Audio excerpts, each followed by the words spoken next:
for. I only chose the story because we had the services, I thought, of a Neapolitan chef, but we cannot get hold of him. But you've managed to turn it into a reasonably interestingly serious issue, and I'd like to hear Linda's response to Gary's point about how Bill doesn't need to do this, because the image enhancement team may be listening as we speak. They will be secretly thinking, well, actually, it works. Do you think it works, Linda? No, they will be thinking, what do they know? They're elites from, Wellington and Christchurch. I mean, we are not their target. They're not looking for us. They are looking for those voters who either have never going to do it. They're going to do more of it. Paula Bennett is an absolute... I don't want to use the word mistress because I don't like that word, but, she's a master of this. So is Judith Collins. I mean, if Judith Collins goes to a boxing game, which she does often, it's all over social media. Bill tweeted and put himself at the Adele concert. I mean, they are doing this constantly now, and it's not about telling us, how they're doing their job or how they're working for us or how they're spending our money or how they care about our concerns. It's simply about trying to say to us, hey, I'm just like you. Well, they're not, actually, because they're the Prime Minister and their Cabinet Ministers, and they just aren't like us. And if I were the Prime Minister, I think the test of leadership, if I may be so bold as to analyse it, is that you say to people around you, I am not going to be the spaghetti king. My test of leadership is I want to be seen entirely and purely as I am. And that's what we look for in leaders. And anybody who sells a story to a Prime Minister saying you need spaghetti or you need all that other stupid thing is actually misleading the Prime Minister of New Zealand and actually insulting the punters, the voters. They're insulting me, they're insulting Linda, they're insulting you, Jim. So he needs to tell his staff to back off and just let Bill be Bill. I don't have time for the serious closer, so it's another light one. Quite a fuss in Wellington about a veranda pole that obstructs a pedestrian crossing on Cuba Street, and the question whether it got council consent, and it seems it may have. It's become an issue on social media and an investigation is underway. So people are taking this story seriously. It's a black pole at the corner of Cuba and Ghuznee Street supporting a new metal veranda. And if you haven't seen it, I suppose this discussion doesn't mean much. But go and have a look at it because it is fun. I mean, it isn't funny, but it is kind of amazing that it was there and either it did or it didn't have consent. We don't know the answer to that yet. But I mean, it's right as you try to get in, cross the road. And it is black, so, I mean, they've got this concern that people will not see it and walk into it. I mean, when I saw it on the paper this morning, I mean, you kind of laugh because you think it's something, I mean, it should have run on April 1. It's one of those things. It's something in a silent movie. Charlie Chaplin would have walked straight into it and then just fallen on his back. And the maybe they could wrap it in spaghetti. That's a great idea. Draw attention to it. Be highly visible. It's not far from a pizza shop, actually, so, yeah. So everyone's commenting. But, in the catalogue of life's inconveniences, couldn't you just walk around this pole? It looks like you could walk around this pole. Yeah, but I think you need free... I mean, it's a busy street, right? So there's hundreds of people going past there every day. You want to have as much access to the crossing as you can possibly get. It seems balmy, actually. Linda Clark, thank you. And Gary McCormick, thank you too for being on the panel today. We enjoyed it. Thank you very much. I enjoyed it anyway. Always a great pleasure to have both of you on. Thank you. I think a lot of people did. Thanks, everybody, for your company. We're back tomorrow and Checkpoint follows.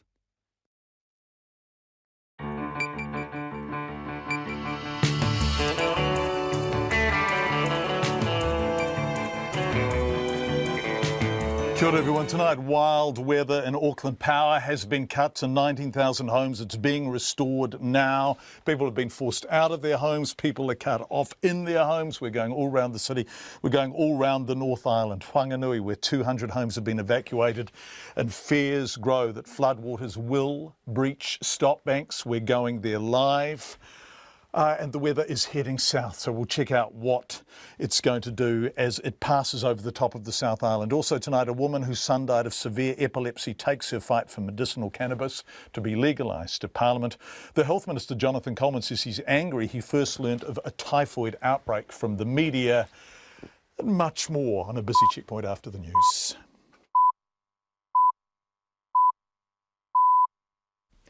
RNZ News at 5. Kia ora, good afternoon. Ko Katrina Batanaho.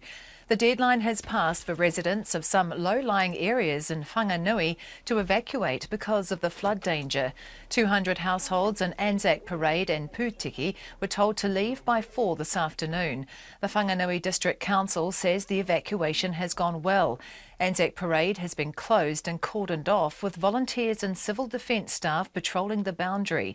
A local farmer, John Campbell, helped to clear out the Kōwhai Park dairy, which he used to own. Well, and I had it last time it went in flood, and I got out.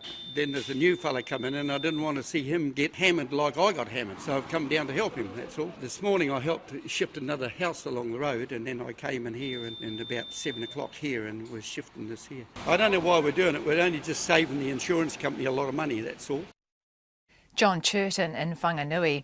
The Rangateke District Council says all schools in its areas can reopen tomorrow. The town of Martin is now considered to be at low risk of flooding, and the focus is now on the Whangaehu and Turakina River catchments. 6 families in West Auckland have been cut off by a huge slip blocking their shared driveway. A resident of Landing Road, Titirangi, Tony Matthews, says the slip is hundreds of metres long. About 150 children stranded on a school camp at Port Waikato will remain there overnight. The road to the settlement is blocked by a large slip. The Waikato District Council says the children are safe and are not at any risk. Health authorities in Auckland say they didn't know a woman had typhoid until she had died. The Auckland Regional Public Health Service has come under fire from family members of the woman who died in Auckland City Hospital last Tuesday from the disease. They say no one told them about this at the time they visited and had close contact with their sick relative. A public health physician, William Ranger, says when a doctor or lab confirms typhoid, they must tell the health service, and that didn't happen until later. The diagnosis was not made until very much closer to the time of death, and so the public health service only knew about this person after her death. William Ranger says there are 16 confirmed and 2 probable cases of typhoid in Auckland, with 12 people in hospital.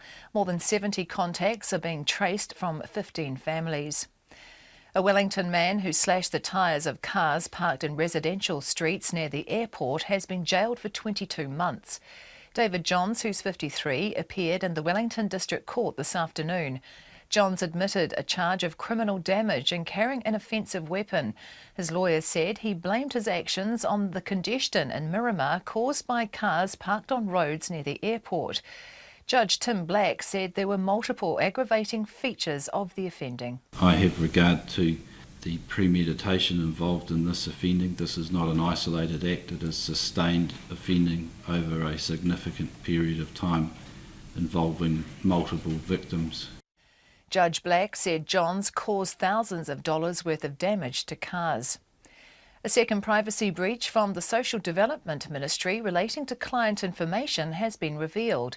The Privacy Commissioner will soon release his report into community agencies seeking state funding being required to hand over people's private details to government organisations. The Social Development Minister, Anne Tolley, has been saying the information would be safe. However, a second breach has now occurred where a provider was able to view information sent in by another provider. Mrs. Tolley says even though no private client information was available, a new IT system will now be developed. I've called in the chief executives this morning and said I'm not satisfied with this system and that they have to develop another system and that I want to have that independently checked. I mean, the whole point of what we're trying to do in gathering this data is make sure that people's privacy is protected. And Tolley says the system was shut down last night. The Labour leader, Andrew Little, has apologised in court to a couple who were suing him for defamation. Earl and Lani Hageman took action against the opposition leader as a result of media statements he made linking a tourism deal for the couple's company with a $100,000 donation they made to the National Party. The Hagemans say the media statements in 2014 dragged their name through the mud, describing them as being part of a murky, shady deal which stank to high heaven. Mr Little told the High Court in Wellington today his motivation for making the statements was to raise concerns he had about the government not acting appropriately on conflicts of interest. He said he was sorry for any hurt he had caused the Hagemans. I simply made a public apology. I hope that it is as thorough as it possibly can be, and for the avoidance of any doubt, at least on Mrs. Hageman's part, I apologise to her now. I apologise for the words that I used causing you hurt, and I stand by the efforts that I have made to resolve this matter. Andrew Little. It's 5:05. To sport, and the Savia brothers will miss the Hurricanes Super Rugby match against the Waratahs in Wellington on Friday night. Having played all 5 matches so far, Julian Savia has been replaced on the left wing by Wes Goosen, while Adi Savia is out with a calf injury. The Hurricanes coach Chris Boyd says Julian Savia's omission has nothing to do with form. He's exactly the same as Vince. They've both been really good, and you can't go deep into the well with the same 23 or the same 15 guys for the whole season. So we need to keep 30 plus guys ticking away and getting some game time. Boyd says captain Dane Coles is still out as he recovers from a knee injury. New Zealand's chances of qualifying for the next round of the Davis Cup have been given a boost, with South Korea's best 2 players pulling out ahead of this weekend's tie in Auckland. That's the news. Tonight on Nights, Lloyd Esler continues the story of rabbits in Aotearoa, from 1947 when we decided to ban farming them to 1997 when farmers smuggled in a disease to kill them. The rabbits are still there, by the way. While this week's overseas correspondent Tabu Batigera reports from Uganda, where the locals are starting to take their own football club seriously, rather than cheer on their favourite English one, on Nights from after the news at 7 on RNZ National. Met Service weather now through to midnight tomorrow, and severe weather warnings and watches are in place for the North Island and Upper South Island.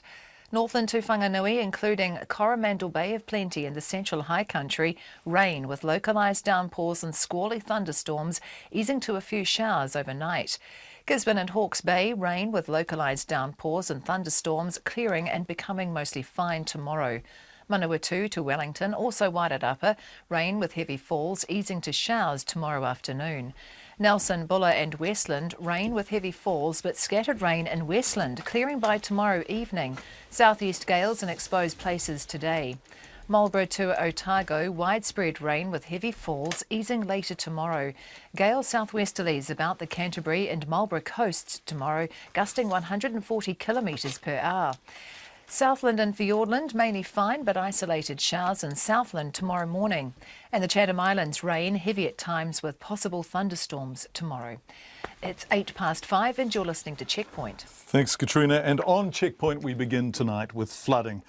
And just before we go on, some road closures. State Highway 4 between Ohakuni and Whanganui is closed. We'll be back in Whanganui very shortly. Parts of the road between Rotorua and Opotiki closed due to slips and multiple floods. In Coromandel, State Highway 25 at Tararu, which is north of Thames, closed. In the Wairarapa, the main road into Martinborough is impassable, with the Waihinga Bridge on State Highway 53 closed. There's been very, very heavy rain in the Tararuas, and the rain is heading south. The Met Service has a severe weather watch out for Marlborough, Nelson, Westland, Christchurch and Canterbury High Country. Georgina Griffiths from the Met Service will join us in roughly 20 minutes. In Auckland, 19,000 homes and businesses lost power this afternoon. It was switched back on shortly before 5, but with traffic lights and traffic cameras having been taken out, it's not great to be driving in some parts of the city tonight. We'll be back in Auckland shortly too. But it's in Whanganui where homes have been evacuated, about 200 of them, as fears grow that floodwaters will breach the Kowhai Park stop banks. Taupo Key in the CBD has also been cordoned off, with the river forecast to reach 12.6 metres at Pipiriki at 2 o'clock in the morning, and a peak of 8.6 metres predicted at the Whanganui City Bridge after 8 o'clock tomorrow morning. Our Taranaki Whanganui reporter Robin Martin is there. At about 1 o'clock this afternoon, the police, council staff and Red Cross volunteers began going door to door, warning residents to be out of their homes by 4 o'clock ahead of the high tide. Whanganui Mayor Hamish McDougall says there is very little wriggle room, so the decision had to be taken to evacuate residents. Well, look, we've rejigged the modelling with the latest information from the Met Office, and it's the river is projected to rise very close to the top of the stop bank. So as a precautionary measure, evacuations are beginning this afternoon. Mr McDougall says it's expected that Taupo Key will be flooded, but he's hopeful that it would be nothing like the 2015 flood when the headwaters at Piperiki peaked at 15 metres. Anzac Parade resident Lynn Wickham is taking the evacuation in her stride. We've been going to be evacuated at 4 o'clock this afternoon, but I've just been talking to my family, which are up the Whanganui River further, and the waters aren't coming up that high up there. It's not as bad as 2015, so that's really good news for the town. Mrs Wickham says she's confident her home will remain dry this time around. I honestly don't think we're going to have trouble this year, but good one, Hamish, for making a state of civil emergency, because I think, it's put everybody on caution. John Churton is not so sure. Mr Churton is the former owner of the Kauai Park Dairy and has been busy cleaning it out for the new owner. Well, and I had it last time it went in flood, and I got out. Then there's a new fella come in, and I didn't want to see him get sort of hammered like I got hammered. So I've come down to help him, that's all. But this morning I helped shift another house along the road, and then I came in here and about 7 o'clock here and was shifting this here. Mr Churton says they have tried to make as many things as possible safe from any potential flood. We've shifted all the goods, and we've still got a freezer full of food and a freezer to shift, plus all these units.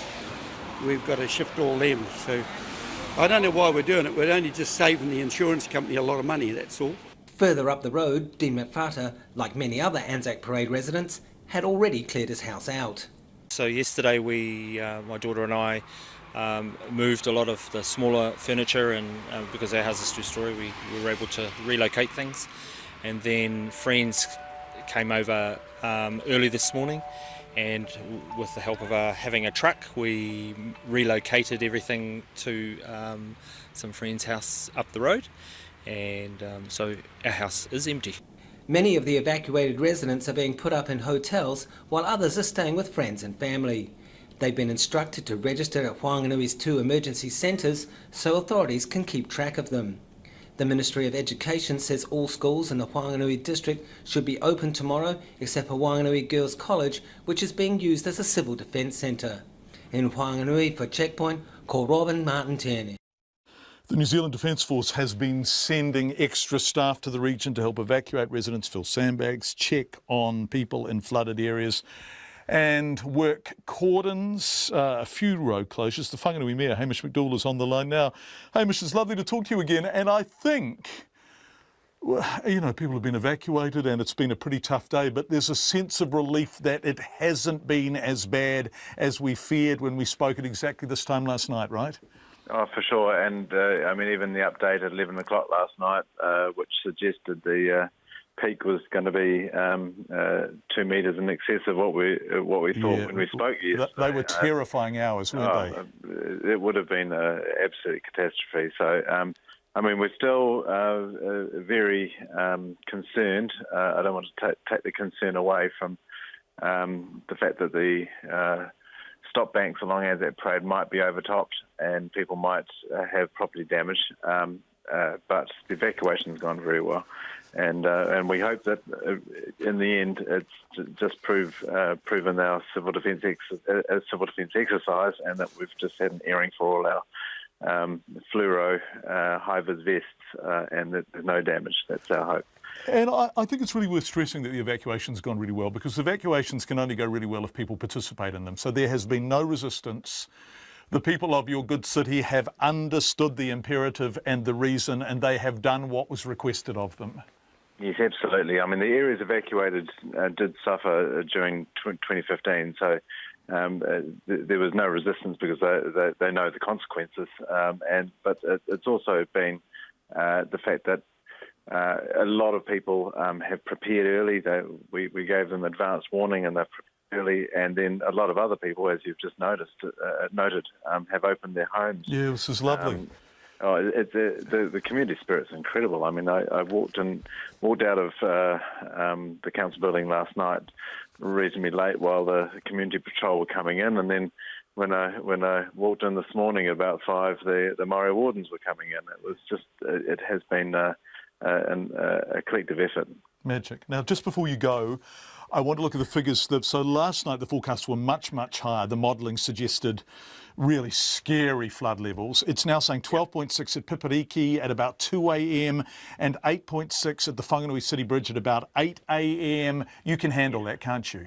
We can handle it. I mean, there still will probably be flooding in Taupoki in the bottom of the CBD, and we evacuated because the 8.6 at the town bridge still doesn't give us a lot of headroom. There's no margin for error there, is there? That's right. So we thought, look, evacuate and be safe. But 8.6, if that's the correct number, it shouldn't be overtopped the stop banks, and then that will be a blessed relief. A blessed relief. Whanganui Mayor Hamish McDowell joining us live from the city. Thank you. Let's head north to Auckland. Heavy rain overnight felled trees and caused flooding and slips across our largest city. Last night, a 10-metre chunk of hillside simply fell away behind the San Remo apartment block on Auckland's waterfront, bringing with it a wall of mud and forcing the evacuation of 17 residents. Out west in Titirangi, 6 homes were cut off overnight by a very large slip at about 1:30 this morning. A long shared driveway has effectively been walled off by mud, trees and debris, and roughly a dozen people trapped in their homes by it are still there. Jessica Justice is at the top of the drive above the slip. It's across it, and it started above it. So the driveway, which is 500 metres long, goes from the bottom, and it goes up the side of the hill to the very top where I live. I'm the last house on the driveway, and it sort of hugs the side of, it goes around the side of the mountain, so to speak. It sort of curves around there. And across the drive, the slip started at the top of the mountain and just ran right down over the driveway, and the mud and trees and roots and God knows what is so tall it's way over my head over the driveway. So we don't know if it's taken the driveway with it. It's just all covered in mud. And then behind that, so we can only see that from this side, but people from the other side tell us that there's like a huge gap opened on the other side, like almost like an earthquake crevice. It's a major slip. I don't know if you've seen it, but it's pretty big. And there's no way we can climb. I tried to climb over it this morning, but it's like slop.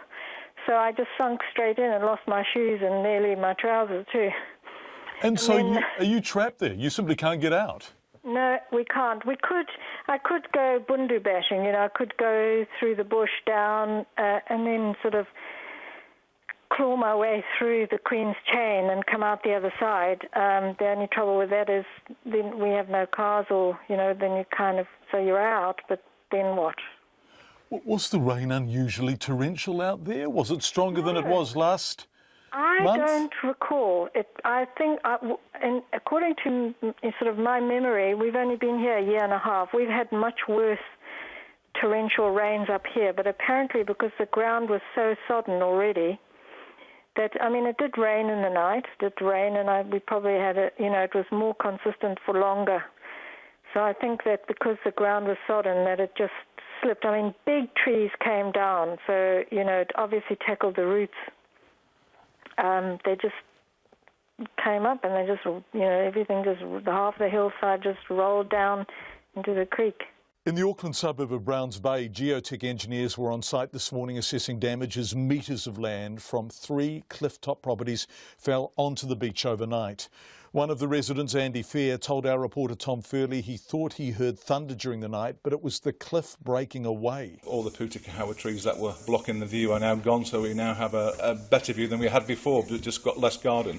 Right. How much has been lost? I would say a depth of about 4 metres deep, but for the full width of the property and into the neighbouring properties. In Okahu Bay on Auckland's waterfront, a Māori cemetery and church is enveloped in water as more rain has continued to fall. Ngāti Whātua Ōrākei Trust spokesperson Sharon Hawke told our reporter Zach Fleming the relatives of those buried there are distraught.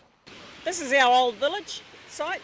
This is where a lot of our ancestors from early 1900s have been buried. So our Ngāti Whātua Ōrākei aren't very happy at all. It's a sad time. We thought we had arrested this type of event in the past, so about 2011, 2012 was another big flooding that happened, but we found out that the pump that used to exist here was broken. So that was replaced, and obviously the new pump hasn't worked, but you know, for some reason or not, it could be that Mother Nature has overtaken the technology, you know, and I understand that. But it's we've got the council down, we've had the fire brigade, we just need to find some solutions fast. They've acknowledged that there's a drain across the beach that's blocked, so their contractors are coming out to see what can be done. But for us, in terms of a cultural thing, is that water has lain on top of our dead, and the excavation of that water, there's some tapu around it, so we have to be really careful. If it does drain out back into the moana, which we really don't want, there has to be certain cultural safety things put in place. Can you explain those things to me? Well, it would be that we put a rāhui on the beach to prevent our people and advise all public not to use the water for any recreational use or for fishing or anything like that, just to allow it to clear. And normally it's about 3 days. If the public can adhere to that, obviously we'll be putting that to our own whānau. Are the councils being supportive of that? Well, we haven't told them yet. They're still trying to scavenge around to find some solutions. So I'm sure they'll take that on board once we advise them formally. Are you worried about it getting worse with more rain? Because We it's are. supposed to continue till like 9 o'clock tonight. Yeah, I've heard that, and they've been right on. It's the first time the weather report's been right on key. Yeah, around 11 o'clock it just bucketed down, didn't it? So I'm glad that those things are accurate, and we can try and work around what we can change. And unfortunately, the other concern is we certainly don't want any bones coming up, you know, or remains. That would be another sad point for our people. South of the city in Clevedon, it's been less than a month since the Polo Club was inundated with rain from the swollen Wairoa River. Event manager Hannah Marshall told Zach it was time to clean up all over again. We are a club and we're really fond of our clubhouse. We have some great memories here. Many people have grown up around here, and some of the founding members are still here, so it's really devastating to see this happen. It's not just a building to us, it's part of our, you know, it's part of our heritage, and it's like a home for some people, so yeah. Part of your life, it's just a hobby. Exactly, yeah, and we do love it, so it's a bit heartbreaking to see, yeah. Well, at least you've got a big group of people for a working day and you can try and get it back up and running, but how long do you think that might take again? Well, this one's obviously nowhere near as bad as last time because it's only hit a shell, whereas before it was all our possessions, everything the club had. Like I said, our bar, our bathrooms, our kitchen, everything's gone, all our furniture. So this time it's just hit an empty building, but the cleaners did such a fantastic job. They're going to have to come in and start from scratch. Luckily, the road didn't completely wash away this time, but we did lose the new lot of furniture that we got some for this wedding that was on the weekend, and the boards that denote the edge of the field have all floated away as well. It must have been a bit stronger this time because a lot more has floated away. Hannah Marshall says the Polo Club is insured, but that's not much consolation for Katie Fitzpatrick, who told Zach Fleming she was due to get married at the venue this weekend. Yes, we were. Yeah, it's been something that's been dragging out for a while because of all this bad weather that we've been having. So, yeah, it's been a bit unfortunate, but luckily we're lucky enough to have other options. So, got to look at the bright side. Yeah, I don't know if many people could do that given this. How long had you been planning your wedding for? 6 months. But I've always kind of wanted it here because my dad's been part of it, so part of the Polo Club, So, yeah, I've always dreamed of having my wedding here, so it has been a real letdown for me. But, yeah, you got to... Obviously, the weather gods don't want you to have it here, so it's been a few too many signs to say... Yeah, you need to move to the next plan. And so, yeah, we've got to look at the bright side and laugh about it, really. So. Proud to be Katie Fitzpatrick speaking to our reporter Zach Fleming. So what is happening? What areas have done with the weather and what areas are about to get some pretty nasty weather? Joining us now is Met Service meteorologist Georgina Griffiths. Georgina, it's lovely to have you back on the program. You were on the program on Monday night, I think, predicting all of this exactly as it happened. Have the areas hard hit by it seen the last of it for the time being? Well, some parts of the North Island are nearly out of the woods. So I'll talk about Northland, Auckland, Waikato down to Taranaki and also Whanganui. I think the worst is over for these regions now. We've got a couple of very thin lines of showers and some of these will be very heavy, but they're very localised, John, and the risk sort of diminishes from in the next few hours. We see these heavy thin lines come and go, but they're very isolated now, and then the worst is over. So that's good news for that western strip of the North Island from Whanganui north. For Great Barrier Island, Coromandel, Bay of Plenty, Rotorua and Taupo, it's absolutely raining hard. Risk of downpours continues into the early hours of tomorrow. There's really large accumulations and very large numbers in the warnings currently. Downpours are part and parcel of it, and we're seeing some really big rain rates and big accumulations occurring in that area now. So that's the risk area in the next few hours. And Georgina, sorry to interrupt, because parts of the Coromandel got a hammering last month, right? So they will be very vulnerable to slips and such like, one would think. Yes, one would. After the Auckland example, obviously we had a lot of rain between about 90 and 160 millimetres in the region in this event, and we saw widespread slips, a lot for Auckland. So Coromandel, I'm guessing, much the same, right, because of course the upper north so completely soggy. The rain band around Wellington, coming into the Sounds, Marlborough, Nelson and parts of Bulla, Westland, that rain band, the burst of heavy stuff with embedded heavy falls, is starting to drift southwards now.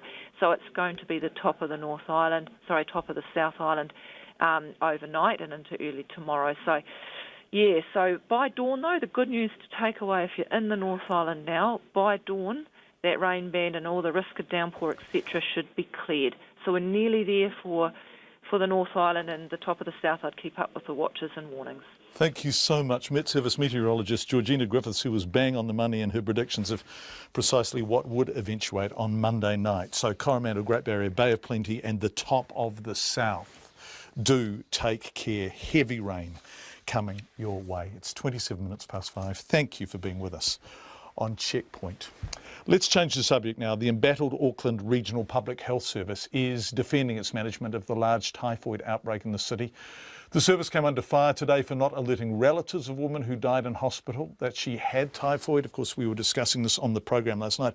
Very differing versions of the story, but the service said today it couldn't have warned anyone as it didn't know she had typhoid until after her death. This is contrary to what we were told last night when we were told that her clinicians were speaking to her family. A public health physician for the service, William Rangers, spoke to health correspondent Karen Brown. The test results, which confirmed that the patient had typhoid, came through to the hospital very close to the time of her death. So are you saying, Dr. Ranger, that the staff had no idea up until close to her death that she might have typhoid and so therefore couldn't tell anyone? I believe, and once again, I don't want to speak for the hospital doctors, but I believe she was being treated for pneumonia, and that the confirmatory lab test for typhoid came through quite late in the piece. So, yes. But how could that be? Because surely you're required to notify the hospital, aren't you? Are you saying you had nothing to do with it? There was no link with her to typhoid until very close to death? When a doctor, or a laboratory for that matter, identifies a notifiable disease like typhoid, the law is that they must inform the public health service so that the public health service can undertake the sorts of measures that we do. The point here is that the diagnosis was not made until very much closer to the time of death, and so the public health service only knew about this person after her death. So basically your response then to the family's comments this morning that they just weren't told? I can't speak for the hospital doctors, but I understand that the diagnosis was made very much close to the time of the patient's death, and the public health service was notified appropriately after her death. What about other criticisms today, that the information coming out from the Auckland Regional Public Health Service has been very scant? The approach from the Public Health Service, once it became clear that this was an outbreak amongst and limited to the community of that church, has been to work with the church itself and with the pastor of the church. And that's an appropriate undertaking in my view. The complication has been, I think, that some of the messaging or communication to the church community has been delayed because of sensitivities around the funeral arrangements for the woman who sadly passed away, and that has probably delayed things. I think the general approach of working through churches or whatever the appropriate community is for a group of people is the right way to go. The sensitivity you talked about there, whose sensitivity was that? Was that the community or your own? Because the community said today, basically, they're really concerned with life and death issues. That trumps anything else that's going on. Yes. We worked with the church leader, and with the immediate family of the woman who passed away. That's where we were getting our guidance from. Dr. William Ranger, there are 16 confirmed cases of typhoid in Auckland, 2 probable cases and 12 people currently in hospital. A further 70 more contacts are being traced, representing about 15 families. Dr. Ranger says all cases linked to the outbreak are part of an Assembly of God church group that meets in Mount Roskill. Real confusion over which church group it actually was, particularly through yesterday. Churches Hither and Yon were being pointed out. And after 6 o'clock tonight, we'll hear from the Health Minister, Jonathan Coleman, who says he's very unhappy that the first he learnt about the typhoid outbreak was from a TV news bulletin last Friday. Confusing old times on the typhoid story. It's 28 and a half to 6.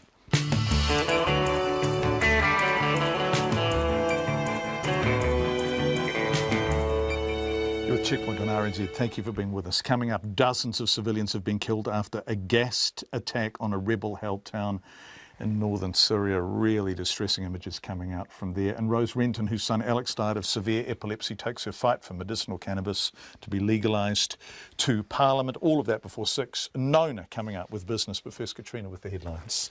The Whanganui District Council says the evacuation of residents from some low-lying areas of the city has gone well. 200 households in Anzac Parade and Putiki were told to leave by 4 this afternoon because of flood danger. Anzac Parade has been closed and cordoned off, with volunteers and civil defence staff patrolling the boundary.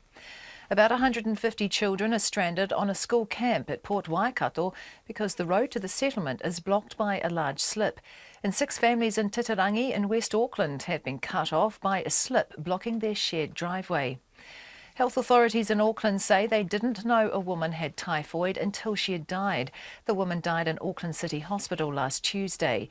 A public health physician, William Ranger, says when a doctor or lab confirms typhoid, they must tell the health service, and that didn't happen until later. He says there are 16 confirmed and 2 probable cases of typhoid in Auckland, with 12 people in hospital. More than 70 contacts are being traced from 15 families. A Wellington man will spend 22 months in jail after slashing the tyres of parked cars. David Johns, who's 53, was sentenced in the Wellington District Court after admitting a charge of criminal damage and carrying an offensive weapon. His lawyer said he blamed his actions on the congestion in Miramar caused by cars parking on residential streets near the airport. Another privacy breach of client information sought by the Social Development Ministry has been revealed. The Minister, Anne Tolley, has been saying that people's details would be safe when provided to the government by community agencies. However, a second breach has occurred, with the provider able to view information sent in by another provider. Mrs. Tolley says the system was shut down last night and a new IT system will now be developed. Those are the headlines. I'll be back at 6. Traffic really unpleasantly heavy heading out of Wellington tonight. If you're stuck in it, I'm afraid it's going to be very slow progress heading north. Turning to business news now with Nona Peltier. The honey products and oils company Comvita says bad weather is one of the reasons why it will make an operating loss. That's right. Bad bloody weather, Nona. It's everywhere. I tell you What's going on? Well, they're going to make an operating loss of $7 million, so that's quite a lot for a company that's really been quite a darling of the market. And although their net profit for the full years, they're expecting it to be up. That's because they had some sales of some other non-related operating expense income there. So now what's happened is that Comvita's been hurt by, now this is kind of interesting, but in Australia, primarily in Australia, Chinese tourists buying up Comvita honey products and then taking them back to China. That's where they've had a lot of growth in sales. But the Chinese government put the brakes on that kind of importation about April last year, and that really hurt Comvita's sales there. Because there was, this was a gold rush, wasn't it? And the Manuka honey in particular, the prices were becoming astronomical. But suddenly there's been setback after setback. Right. Now, that's just one part of it. They've addressed that to some extent because they're going to do a joint venture with a partner in China that's going to help their sales there. So that they can control that. What they can't control, though, is the weather, and that has been a problem for them. I spoke with their chief executive, Scott Coulter, earlier today, and he was talking about, just how difficult it's been with this weather problem that's affected both the production, because of the wet weather, the cost of producing the honey has increased, but also their inventories are down. And this is what he had to say. We haven't got him? We haven't got him, but okay. Do you remember what he said? Because honey is a fascinating business, isn't it? Have you ever stood with an open hive and looked into it as the bees are coming and going? Well, no, actually, I have seen, though, from a distance. I'm not the person who would want to go right up to the hives. I found it transcendently lovely. I don't know why. Well, it was interesting. One of the things we talked about was there was a story recently about hives going missing, being stolen, right? That's right. He said, though, that that's an unusual kind of thief, because the thief who would take a beehive would have to know how to handle the bees, and that's just not everybody you would find. So what I guess the question for him is if the weather improves, right, and they can get product into China, then they're going to bounce back, right? They're expecting a better year ahead. Yep. So, but never mind, the market wasn't that happy about it, and that share price fell 17% to $7.10. That's a fall of $1.50. That's a big old fall in a day. Yep. So do we have time to talk about job ads? Yeah. Oh, right. Excellent. Okay. Well, we had also the ANZ job ads came out today. This is the numbers for March.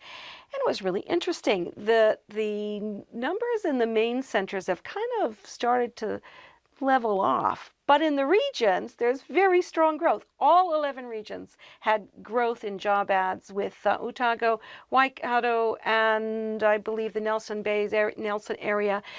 35% increase, 36% increase in job ads. That's a lot. And it's been in, believe it or not, of course, I'm not sure you'll be very surprised by this, but construction, tourist sector, these are the kinds of things you'd expect. One of the things the job ads noted was that it's much harder now to get growth numbers off a very high, strong economy. So coming off a strong economy, now we're starting to see it's starting to plateau somewhat. Well, that's what you would expect. Never mind, though, these numbers indicate that unemployment rate's going to fall below 5%. And yeah, so there you go. Now, where did we leave that? Oh, yes, the top 50 index. It ended the day up more than 0.25% by 21 points to 7,265. It's quite strong. The New Zealand dollar was down a bit against the US at 69.7 US cents, but then steady against the Australian, and the pence 92.1 Australian and 56 pence. Nona Peltier, thank you very much indeed. Rose Renton sparked a nationwide debate after she fought for her 19-year-old son Alex to become the first person to get approval to use medicinal cannabis in New Zealand.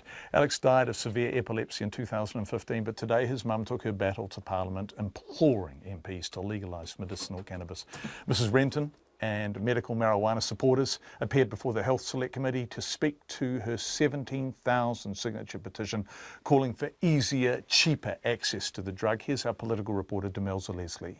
Rose Renton says medicinal cannabis was only granted to her son after a long battle with medical staff for backing and after 43 other drugs had failed. She says those suffering from chronic or terminal illness deserve urgent access to quality, safe and affordable cannabis. Mrs Renton told the committee she's contacted every day by people who are desperate, dying and terrified of the current laws. She said it was time MPs showed some empathy and stood up for the people they represent. And these people are all adults, they're not young people. They are people that have educated themselves and they've had to do it themselves outside. That is your job. You are here to look after your people, and I'm asking you to take the pressure off. Me as a mum of 6 kids, my children would like me back. Rose Renton says when a sick person uses cannabis, they don't get high. When a well person uses cannabis, they get high. The system doesn't need it. That's a recreational issue. It's not a medical issue.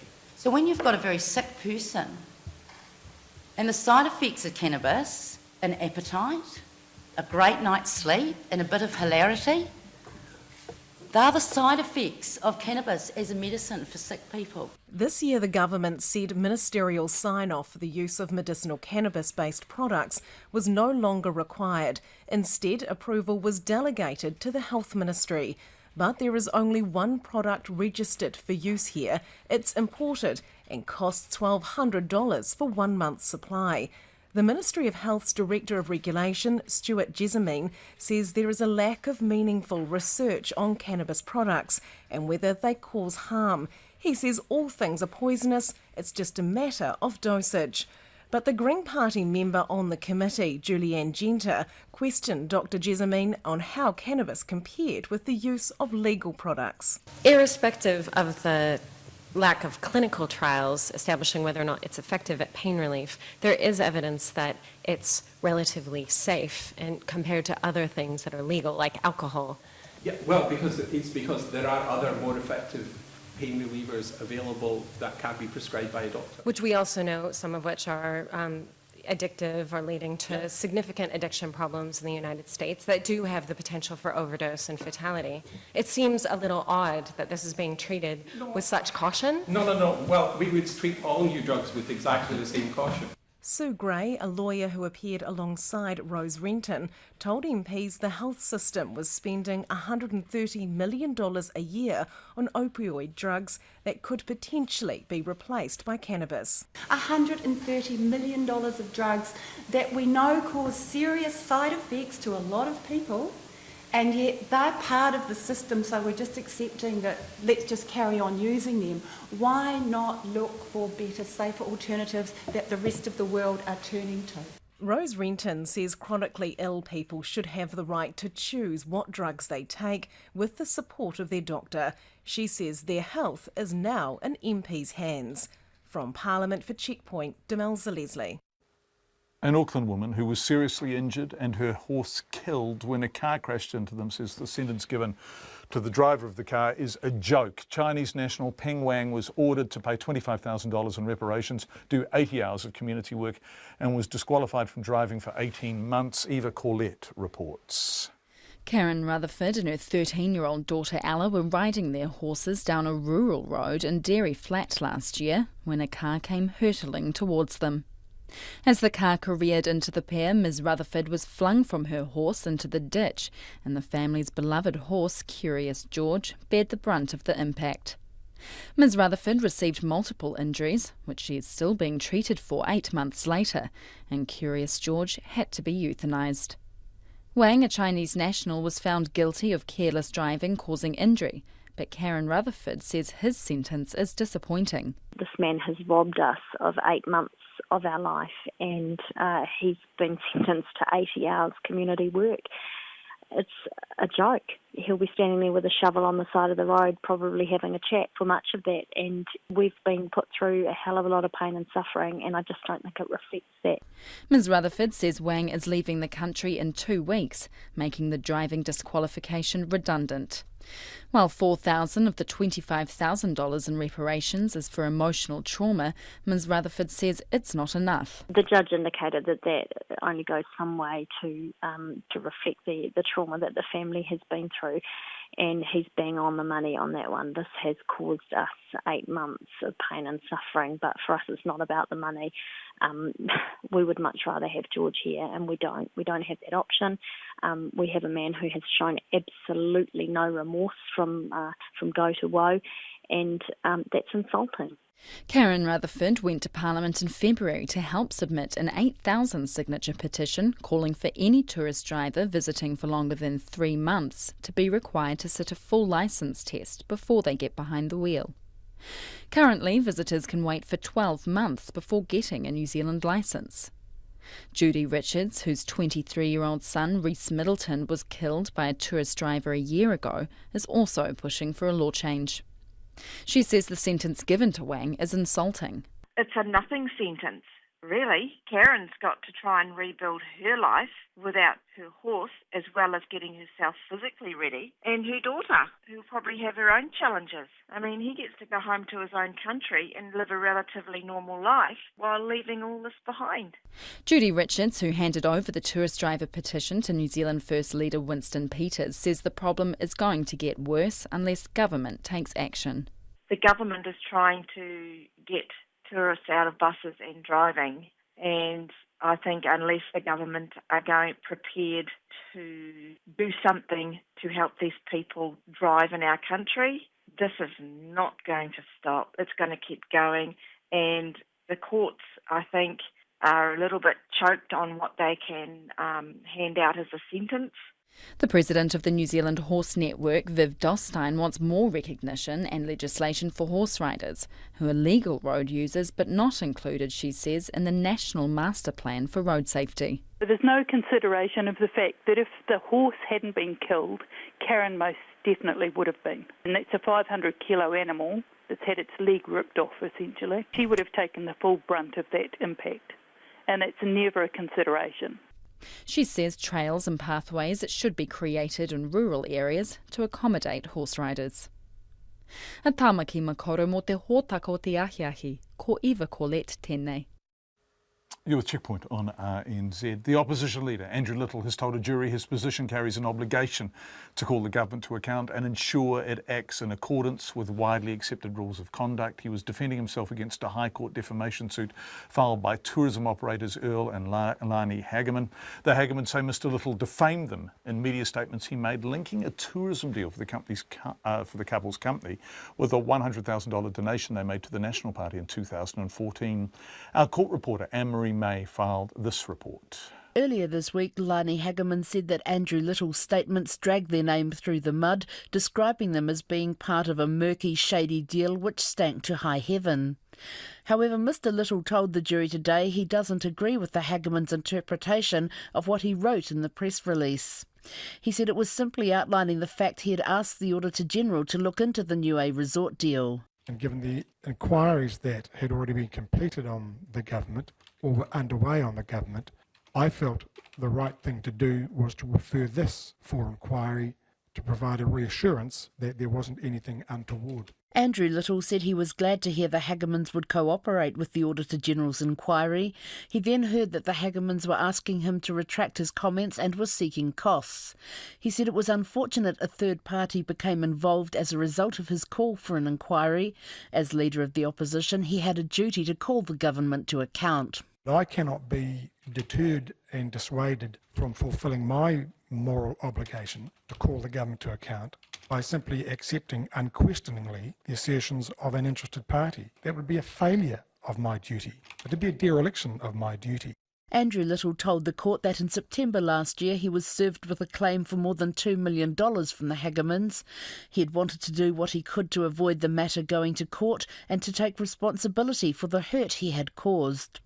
Mr Little said he would pay any damages, although he could call on taxpayer funds. I have a view that if you accept that you are responsible for something that has caused harm to others, taking personal responsibility means also taking responsibility for making amends. And so the offers I have made would have been personally funded by me. Andrew Little made an apology in court to Lani Hageman.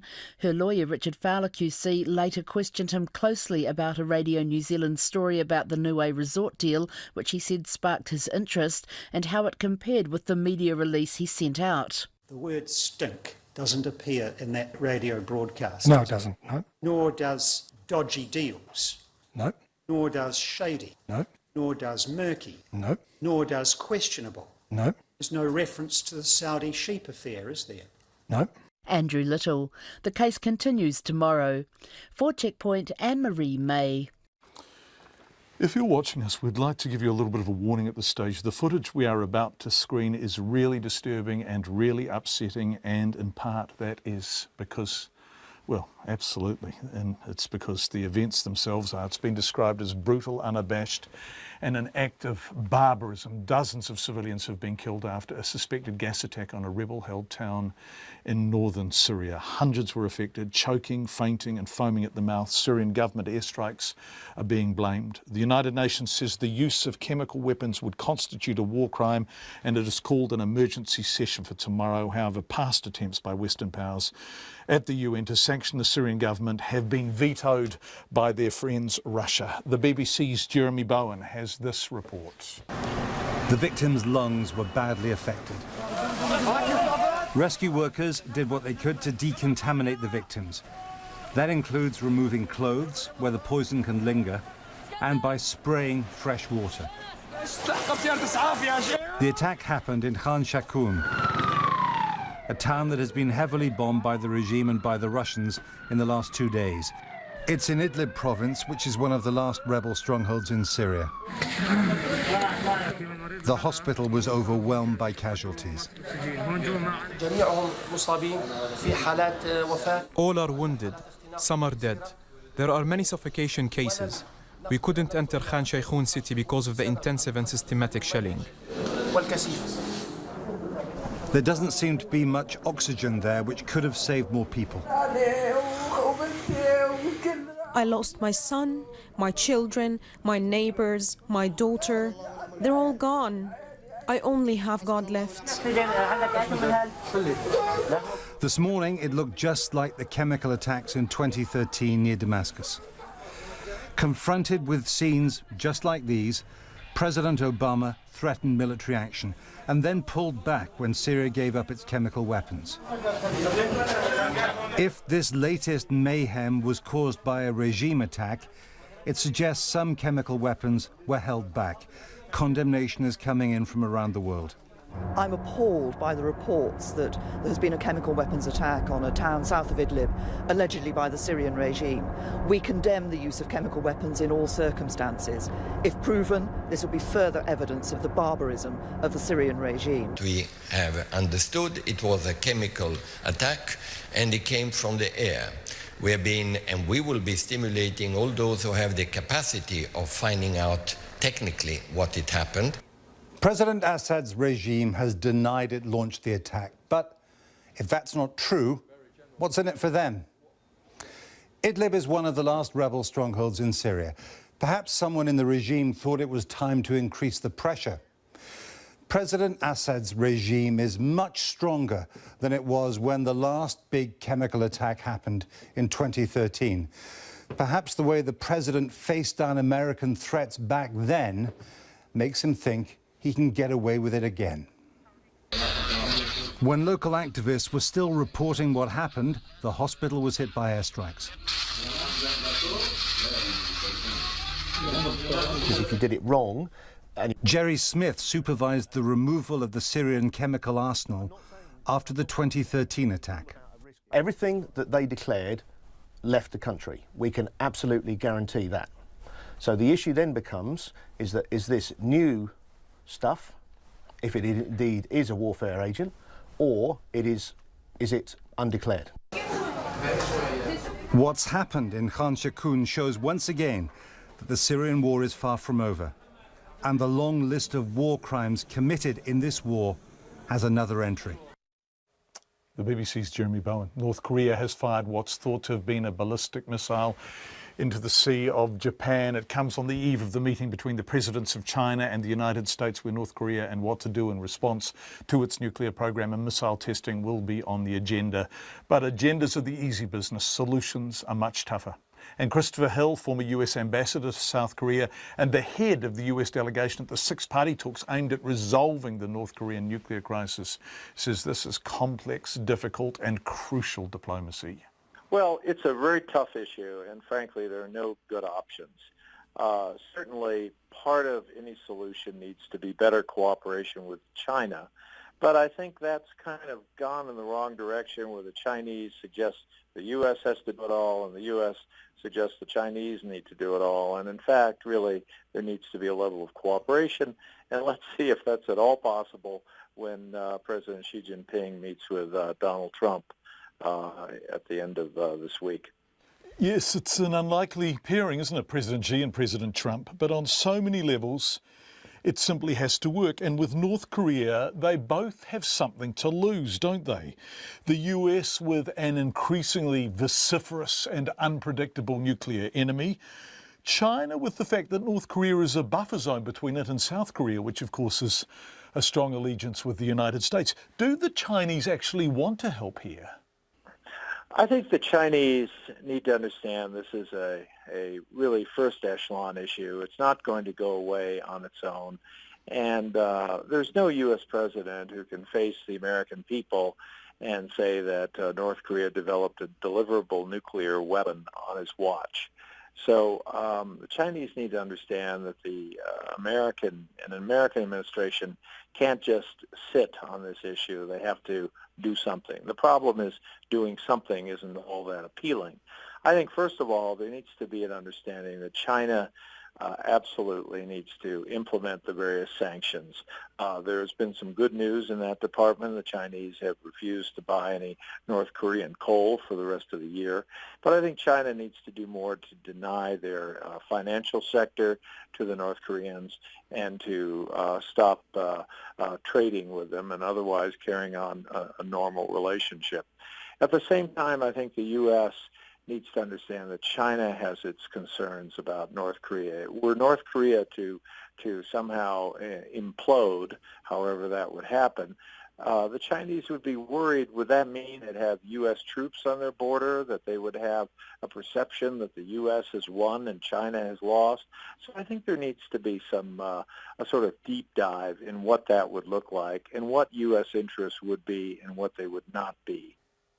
You've said elsewhere that there simply isn't a military response. One, North Korea is a nuclear state and developing its capabilities there. Two, they have a very old-fashioned artillery defence line which could just destroy South Korea in a matter of hours. So that's simply not an option that can be destroyed. But there's a humanitarian disaster to be avoided too, isn't there? Because the North Korean people have no say in their leadership whatsoever.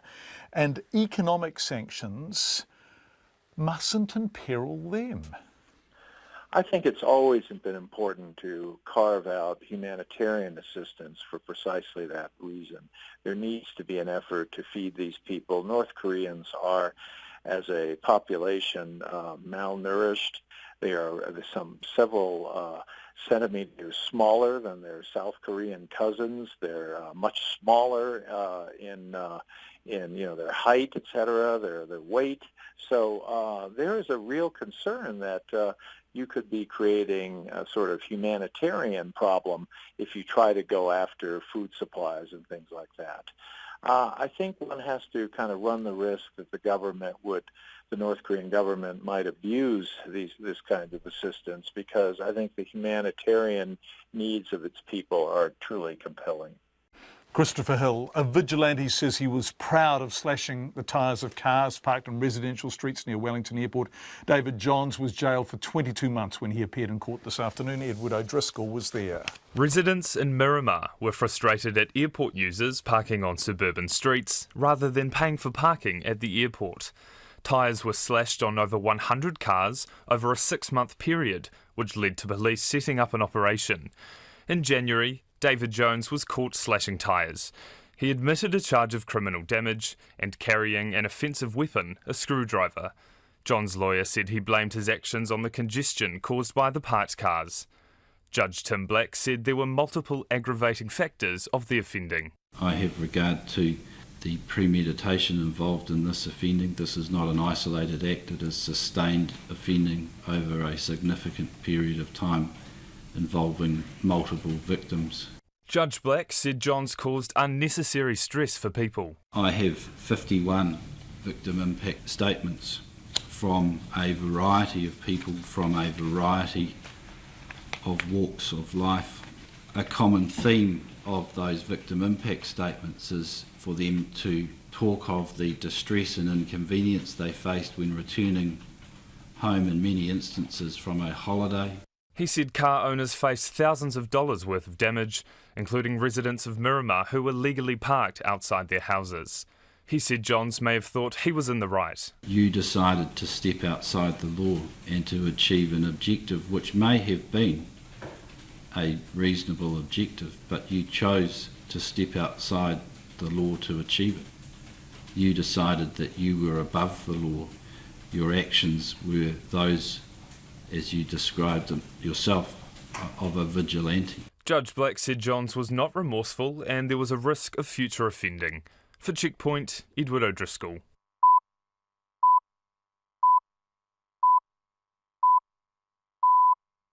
RNZ News at 6. Ngā mihi nui, good evening, ko Katrina Batanaho. The Mayor of Whanganui says if the modelling is correct, the Whanganui River should not spill over its stop banks, but he's not relaxing yet. About 200 households along Anzac Parade and Pūtiki were told to leave by 4 this afternoon. Anzac Parade has been closed and cordoned off, with volunteers and civil defence staff patrolling the boundary. The Mayor, Hamish McDougall, told Checkpoint a predicted peak of 8.6 metres at the Whanganui City Bridge at 8 tomorrow morning should mean the city can avoid the worst. We can handle it. I mean, there still will probably be flooding in Taupo Key and the bottom of the CBD, but 8.6, if that's the correct number, it shouldn't be overtopped the stop banks, and then that will be a blessed relief. Hamish McDougall says the evacuations have gone very well and the city's community spirit has been amazing. Met Services warning of heavy downpours for the central North Island until the early hours of tomorrow morning. Meteorologist Georgina Griffiths says Great Barrier Island, Coromandel, Bay of Plenty, Rotorua and Taupo are at most risk. Downpours are part and parcel of it, and we're seeing some really big rain rates and big accumulations occurring in that area now. So that's the risk area in the next few hours. Georgina Griffiths says most of rain over parts of the other parts of the North Island should ease tonight. In the Kaikoura area, where heavy rain is expected later today, residents living near dams created by the November earthquake have been told to evacuate. The quake dammed streams in the valleys above the settlements of Hapuka and Goose Bay. The Kaikoura District Council's recovery manager, Danny Smith, says homeowners in the flood paths were told last night to stay away while the severe weather warning is in place. There is monitoring equipment, and that is hooked up with a siren device in Goose Bay as well. But the residents have been asked to not stay in that flood zone area. Danny Smith says State Highway 1 south of Kaikoura has been closed by landslips and is not due to reopen until at least tomorrow morning. The Transport Agency is monitoring the condition of the inland route, which is the only remaining road into Kaikoura. Auckland health authorities are defending the way they've handled a large typhoid outbreak in the city. There are now 16 confirmed and 2 probable cases and 12 people in hospital. Our health correspondent Karen Brown reports. The Auckland Regional Public Health Service has been under fire from family members of a woman who died in hospital of typhoid last week. They say they weren't told about the disease. The service says the woman, who's not been named, was in hospital with pneumonia and it didn't get the typhoid diagnosis until she died. It says it has communicated throughout with a church leader and the woman's immediate family, which was appropriate. It concedes that caused delays, but says that was because of sensitivity surrounding the funeral arrangements. The service says that all the typhoid cases are linked to an Assembly of God church community that meets in Mount Roskill at a location it will not disclose. This is Karen Brown. A second privacy breach relating to client information being sought by Social Development Ministry has been revealed. The Privacy Commissioner will soon release his report into community agencies seeking state funding being required to hand over clients' private details. The Social Development Minister, Anne Tolley, has been saying the information would be safe. However, a second breach has now occurred where a provider was able to view information sent in by another provider. Mrs. Tolley says even though no private client information was available, a new IT system will now be developed. She says the system was shut down last night. The court has heard a man who slashed the tyres of cars parked in residential streets near Wellington's airport was proud of what he did. David Johns, who's 53, was jailed for 22 months when he appeared in the Wellington District Court this afternoon. Edward O'Driscoll reports. Johns told a psychologist before his sentencing he had an effect when no one else did and described himself as a vigilante. He said Miramar residents were frustrated at airport users parking on suburban streets rather than paying for parking at the airport. John slashed the tyres on more than 100 cars over a 6-month period, causing thousands of dollars in damage. He admitted a charge of criminal damage and carrying an offensive weapon, a sharpened screwdriver. Judge Tim Black said the slashings were premeditated and caused distress and inconvenience to people who were returning from flights. This is Edward O'Driscoll. The manufacturer of Nurofen has been fined $6 million for misleading consumers after the Australian High Court rejected the company's appeal. Last year, the Australian Competition and Consumer Commission won its case against the drug manufacturer Reckitt Benckiser. The court found Nurofen products claimed to provide pain relief for specific parts of the body all contained the same active ingredient. The company was initially fined $1.7 million, but that's now been increased to $6 million after the consumer watchdog appealed.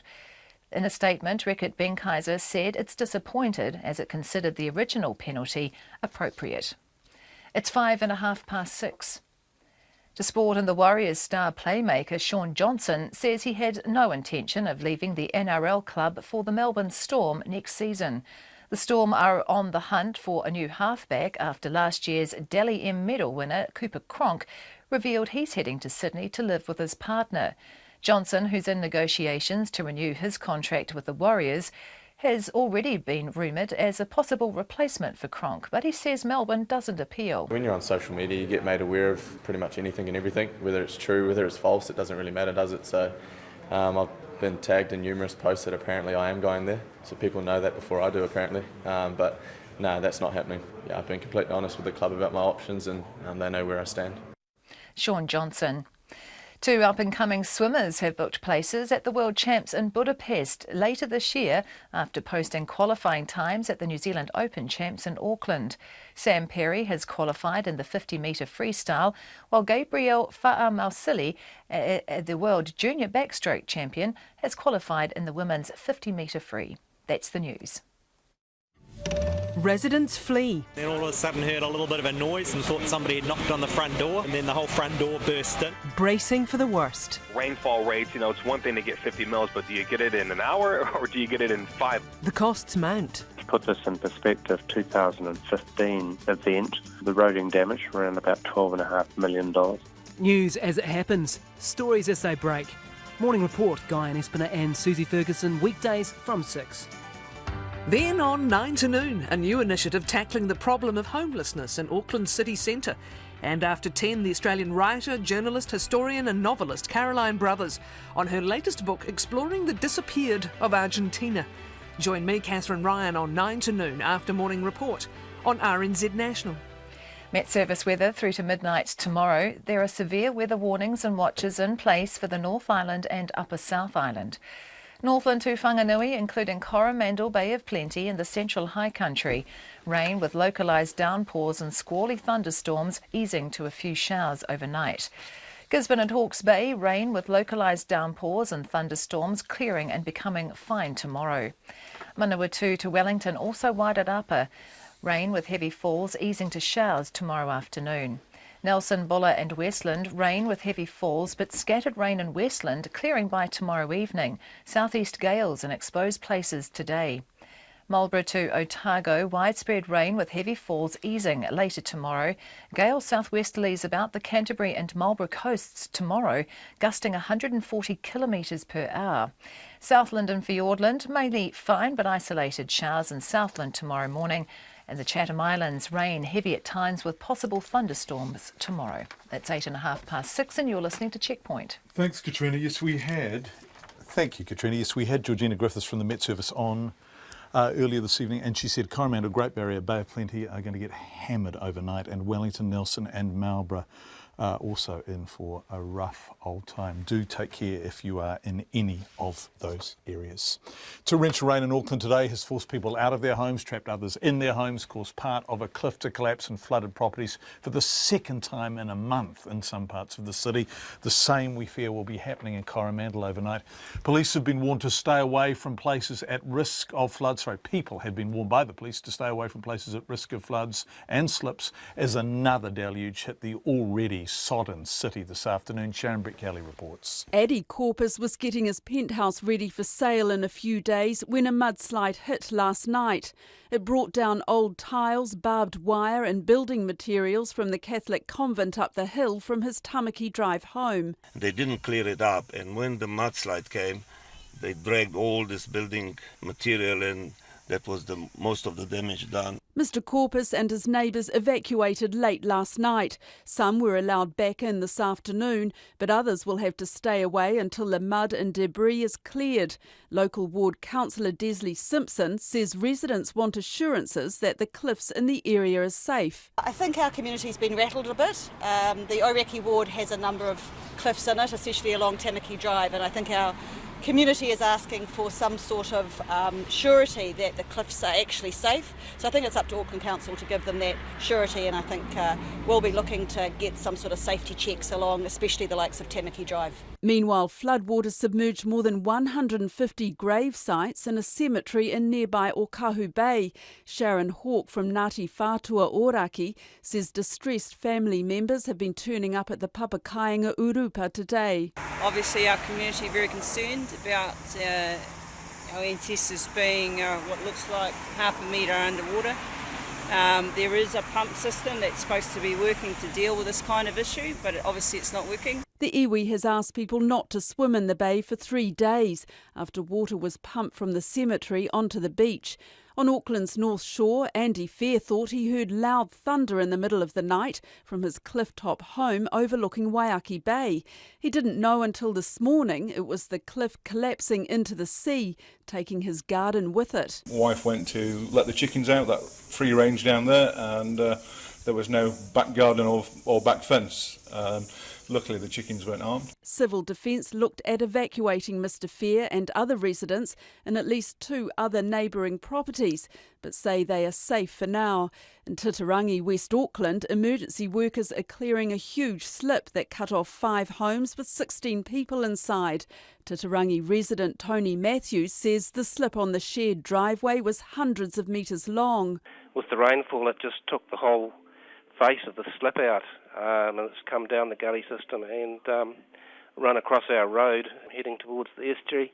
It's really huge, it's cut us right off. The fire service says it dealt with several hundred calls nationwide in the last 24 hours, including about 200 weather-related call-outs in Auckland. And Auckland's Civil Defence Manager Craig Glover says more heavy rain is expected in the next 12 hours. Certainly the impacts that we're seeing are not like what we experienced a couple of weeks ago, but I think it's just important that we do all we can to prepare for the worst. Craig Glover says people should avoid areas at risk of flooding and slips. Mō te hotaka o te ahi ko Sharon Brett-Kelly aho. Let's leave Auckland and go to Whanganui, which may avoid the worst of the weather woes, with modelling now predicting that the river should not spill over its stop banks, and even if it does, not by much. About 200 households along the low-lying Anzac Parade and Putiki were told to leave by 4 o'clock this afternoon. Anzac Parade has been closed and cordoned off with volunteers and civil defence staff patrolling the boundary. Our reporter Robin Martin joins us now live from Whanganui via live view. Hi Robin, you're doing great work down there. Where are you as we speak? Yeah, kia ora, John. We're inside the cordon. I'm here with Emile Donovan, who you're familiar with. He's on the other side of the live view apparatus there. And what is, so the river looks, we can hear you loud and clear. The river looks swollen, but it also looks like it's staying where it belongs. What's it like around you? Is there flooding around you? Yeah, there's certainly flooding around us. If you look behind me, what you probably think is the river is actually over the top of the boardwalk here, in front of the famous old paddle steamer there, the Waimarie, and across over the other side. We'll get Emil to pan there, or perhaps now he's panning as we speak, and over the other side there you can see how the river is over the boardwalk and quite high on what's the city bridge in the distance. Yes, it is. Okay, so for people watching, those sort of wooden poles coming up behind you, that's the boardwalk there, is it, Robin? So it's actually the river is really swelling way up the bank. Yeah, where you could see the ducks paddling is usually where people would take an afternoon stroll here. This of course is on the city side. Behind us again, everything is sandbagged up on Taupo Quay. That's what's directly in front of me and behind the camera. There's definitely expectations that it will flood over this side. They're hoping that it won't get over the street and onto the other side. And then of course across the other side of the river are the areas Putiki and Anzac Parade. And Anzac Parade, of course, was the area where the 2015 floods did a lot of damage. And with an 8-metre peak expected here in the morning at the city bridge, that is still a distinct possibility. The modelling that I'd heard earlier in the day said that the floodwaters were expected to within 3 centimetres of the top of the Kowhai stop banks, and that's why we've got an evacuation in place, because that was just simply, that's too close to leave people there in their homes. Okay. Robin, I don't know what's behind Emil and what you're looking across at, but can you ask Emil to swing the camera around, because the CBD is over Emil's shoulder, right? You were looking towards it from where you are, so we'd love to see the sandbagging that's taking place, if it's there. And can you describe what we're seeing if Emil's able to do that? Yeah, I'll do that. It's mostly the backs of businesses and warehousing from this side, but you will see sandbagging. Emil, could you swing the camera around so they can see the sandbagging there? So they've had Defence Force personnel, there were Air Force people here, and Army personnel, and also scores of volunteers came down. I was here 6 o'clock this morning, and there were passerbys were simply helping business owners fill sandbags and sandbag up all these buildings. And it's the same, of course, on the other side of those buildings that you saw there. Robin and Emil, thank you very much. Lovely operating of the live view, and we really appreciate your work from Whanganui today. We should say that Hamish McDowell, that people have had to be evacuated, and they had to be evacuated on the basis of modelling which predicted an event worse than it was. But no one is complaining about this, and there does seem to be a sense in Whanganui that it is better to be safe than sorry after those 2015 floods. The Health Minister, Jonathan Coleman, says he first learned of a typhoid outbreak from the media 10 days after public health officials were notified. 16 people are now confirmed to have the highly contagious disease from an outbreak centred on a Samoan church in Mount Roskill. One woman died in Auckland Hospital last Tuesday. The Auckland Regional Public Health Service didn't make the death public until yesterday. Some of the woman's friends and family have complained they only found out she had typhoid after her funeral. But Dr. Coleman told media the official advice is it's highly unlikely for people to catch the disease from casual social contact, such as visiting a person in hospital. All the advice I've had is actually spread through the oral fecal route, so I think it was probably fine. So you think that there's no chance that people could have contracted typhoid from being at the funeral? That's the advice, yeah, because if it's not waterborne, it's basically a food handling disease. But Dr. Coleman says he's very unhappy that he first learned about the outbreak from a TV news bulletin last Friday.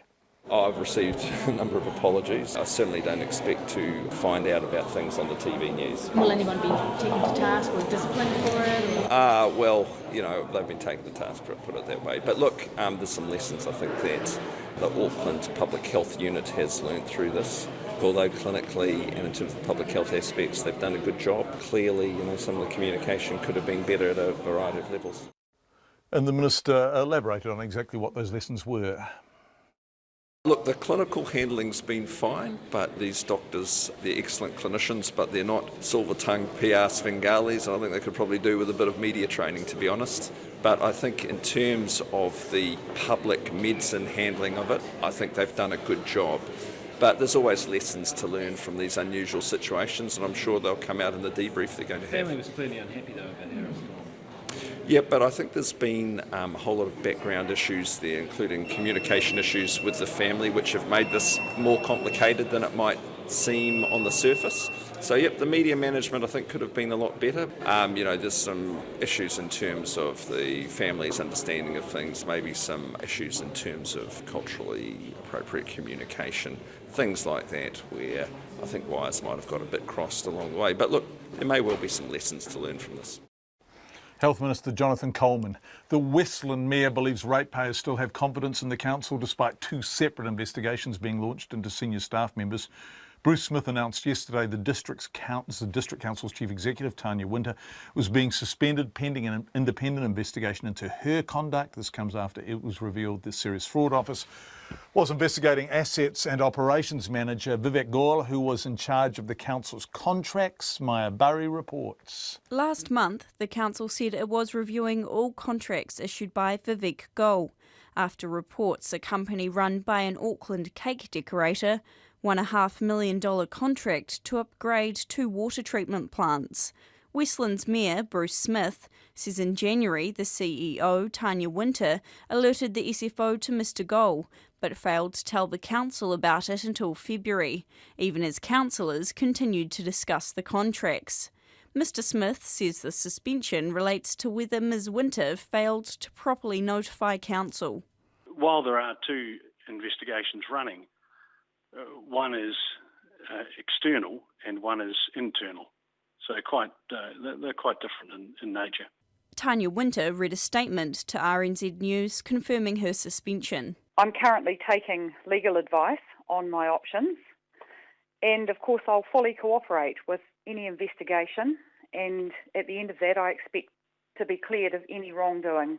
A former Westland District Councillor and pro-amalgamation lobbyist, Anthea Keenan, says there are bigger underlying issues at the council, which isn't coping with all of its responsibilities. She says central government needs to step in.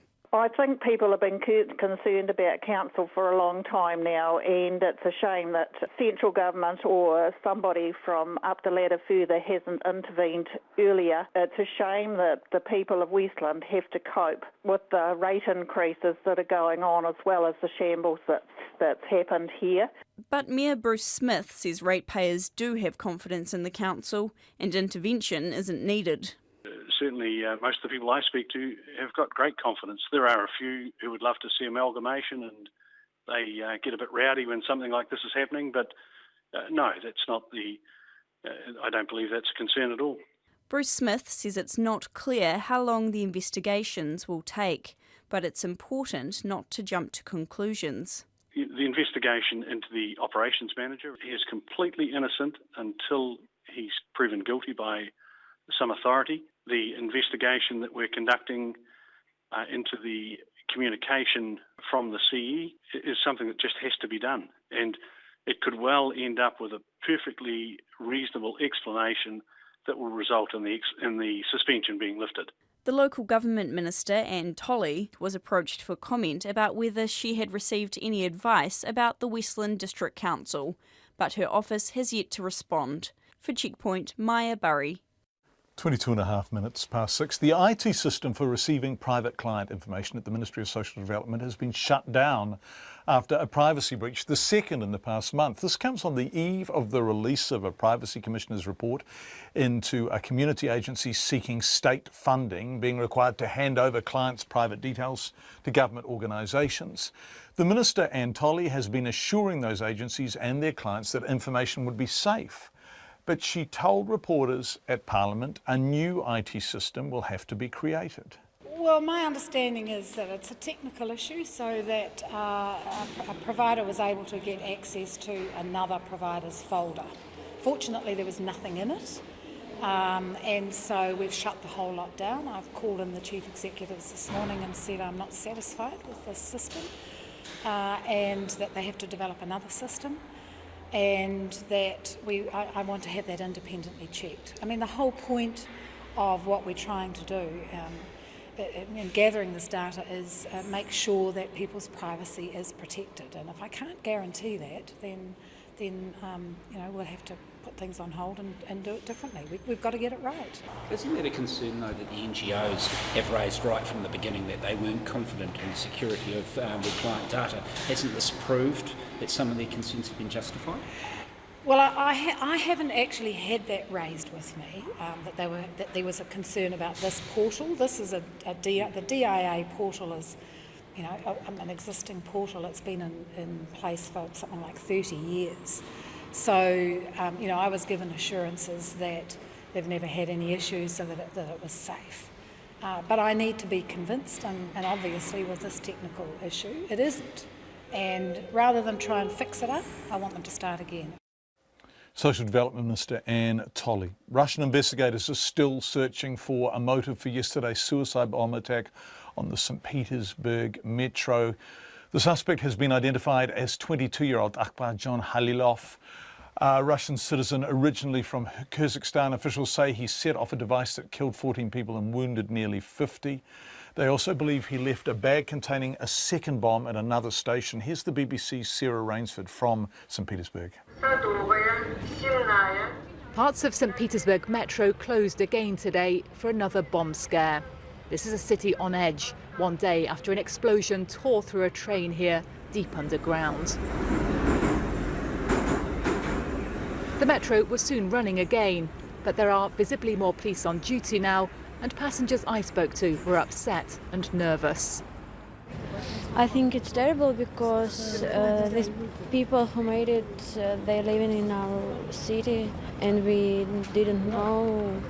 There is now more information about the main suspect in this attack, 22-year-old Akbar John Halilov from Kyrgyzstan in Central Asia. Investigators say their evidence shows he left a bag with a bomb at one station, then took a second device onto a train, which he detonated. It's not clear if the suspect had links to any known terrorist groups, but Russia's Foreign Minister Sergei Lavrov dismissed any connection between this bombing and 18 months of Russian airstrikes in Syria. Speculation by some media that this act of terror is retribution towards Russia for its policy in Syria is cynical and mean. Similar thoughts have been expressed in the past by certain officials, including from the Pentagon under the Obama administration. The driver of the train has now emerged to tell his story, calmly recounting how he'd carried on to the next station after the blast so that rescuers could reach the injured.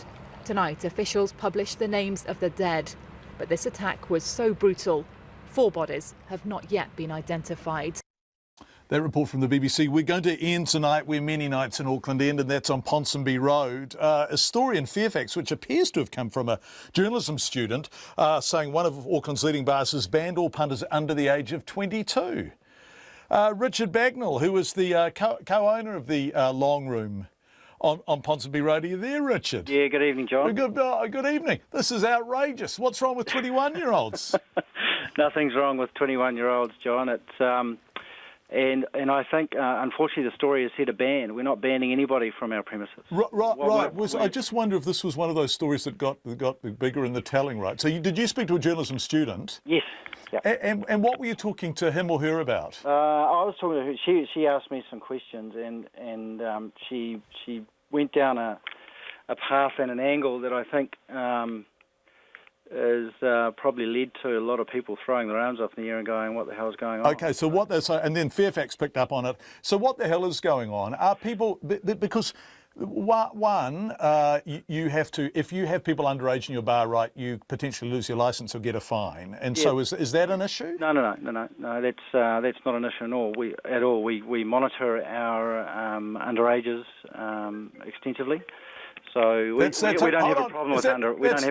That's a 20-year-old phoning up to complain, isn't it, on the phone in the background? Yeah, probably. Right. So what is the story? If you're 20, if you've got identification, can you come to the Long Room? You can, and we encourage you to. What the purpose of the communication piece, which is on a board at the front door, it says R22, and maybe maybe we've taken a lesson out of this. We need to be more specific and say recommend it 22. I see. Yep. We have a demographic which is a little bit older than a lot of places, and we have a business, we have a brand, and we like to protect the business and the brand, and we... Hold on a sec, because I'm in this age group. I know what you like. You like, and I wish I could say the word on national radio, but it might rhyme with petrol tanker, and because those people, right, they spend more money, don't they? The old farts spend more money, don't they? Yeah. It's probably about quality, and I kind of. The hard thing about this is that we never like to discriminate against anybody. So the thing that this article points us in the direction is that we're age discriminators, and that's certainly not what we are. Right. We do many functions throughout the year with students, and who would all fit. A lot of them would fit in under that 18 to 22 category. Right. Which is, legal and up to what our recommended age is. So, right. So what you're saying is if you're 18 and you've got enough money to buy a Grand Cru Burgundy, you're welcome? No, that's not it at all. What we're saying is if you're 18 to 22 and you want to come into the venue, we would like you to dress appropriately, and we expect a certain kind of behaviour. And that's to act like an adult and be responsible and enjoy yourself and have a good time without disrupting others. Richard Bagnall, who is the co-owner of the Long Room. Thanks, Richard. Lovely to talk to you, clarifying what was going on there. Thank you for being with us tonight. We appreciate it, and we hope to see you tomorrow at 5. RNZ News headlines at 6:30. The Mayor of Whanganui says modelling suggests the Whanganui River will not flood after hundreds of people were evacuated from low-lying areas of the city today. The Health Minister says he's unhappy he learnt of a typhoid outbreak 10 days after officials were notified. The Social Development Ministry is to develop a new IT system following a second privacy breach of client information. A man jailed for slashing the tyres of cars parked near Wellington Airport, David Johns, told the court he was proud of his actions. Our next news and weather is at 7. And you have a fixed time for morning tea? Oh yeah, Peter's a timekeeper. He yells from somewhere in the scrub, "Marco!" And then everybody says, "Jan, have you heard?" "Yes."